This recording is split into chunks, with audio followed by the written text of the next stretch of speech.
going to focus on the running back position for offensive positions. And the importance of a running back is obviously to run the ball down the field, but their main job is to secure the ball while they're running. We're going to focus on the skill of a handoff from the quarterback.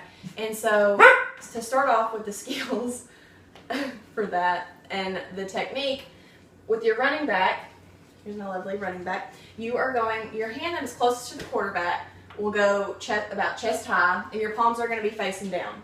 With that other arm, it's going to be pretty much the complete opposite. It's going to be about to your belt, and then your palms are going to be facing up. Now what this does, it provides a pocket for the quarterback to just simply put the ball right in there.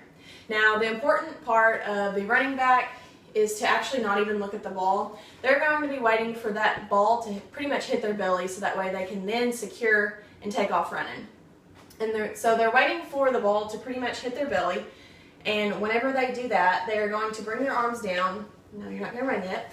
You have to secure the ball first, otherwise you're not going to go very far. So the top arm is just pretty much going to come on top of the ball, and then your bottom arm is just going to kind of come around it, and then your hands are going to be on opposite ends of the football, and you're just going to, with your elbows, pretty much just secure the ball within your body. Now, the most important thing with the running back is that they never look at the ball. They are waiting to feel that ball hit their belly, and they are looking. The reason for that is because they want to see the defenders where they're set up, so that way they can figure out a path to run. But like I said, the important part, once they receive the ball, is to properly handle it and secure the ball so they can travel down the field.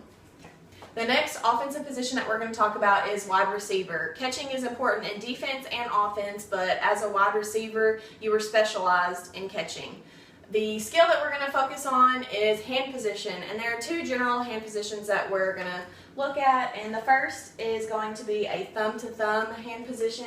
That is going to be for passes that are above your jersey number or even higher.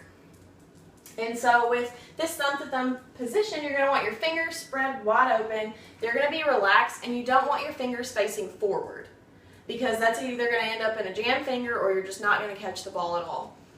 Whenever you are catching the ball, you are going to want the corner of the ball to land right in the opening that you've made with your hands. Whenever you are catching the ball, you want to catch it away from your body, and you want to absorb the ball. You don't want to resist it. So the next hand position that we're going to talk about are pinky to pinky. Pinky to pinky will be for a lower pass, and both the thumb to thumb and pinky to pinky right here are going to be whenever you're facing the quarterback. Either you're backpedaling or whatever, but you're going to be facing the quarterback.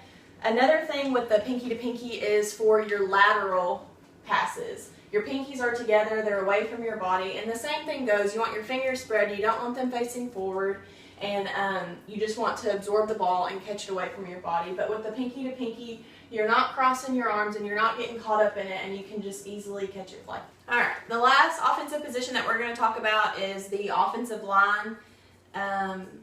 The main skill needed, the last position that we're going to talk about what did I say? Okay. The last offensive position we're going to talk about is the offensive line.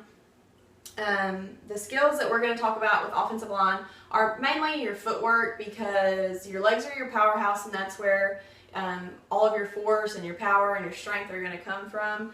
So, and the skill that we're going to talk about also is a drive block. The drive block is the most simple for the offensive lineman. So what you're going to want to do with that drive block, you're going to want to have a wide stance. You're going to want to create some stability and balance within your legs. And like I said before, your legs are your powerhouse. That's where, your gravity, your balance, everything is just going to come all together. And so, once you have that stable position and your balance is great, you're going to go ahead and start on the footwork. So with the footwork, at the snap of the ball, you're going to take small steps toward the defender. And so you're going to take one small step. And it's important that you don't take large steps, because that's going to just throw off your balance. And then with that second step, it's going to be the same small. So once we have our footwork down, we're going to talk about our hands, and we're going to gently do this. So with your hands, you're going to want your hands in the middle of their jerseys, or their jersey numbers. So that's going to go right there. Well, your first shove is going to be pretty aggressive because you're going to kind of want to throw off their force that's coming at you, and so that way you can maintain your stability. So we're going to gently demonstrate that. So at the snap of the ball, she's low, she's got her balance, and she's maintaining weight throughout her whole body. And that first shove is going to be aggressive. And do better, Coach. And even with following through, you're going to want to maintain those small steps like we stated earlier. It's really important. Some key concepts is not to lean to one side. It may seem like they're getting away, but whenever you lean to the side, you're going to lose your balance. It's also important not to cross your feet. It may seem like an easier route if you're going to cross your feet to get to the person that you're trying to block, but it's actually just going to throw off your balance once again, and it's just not going to end up well.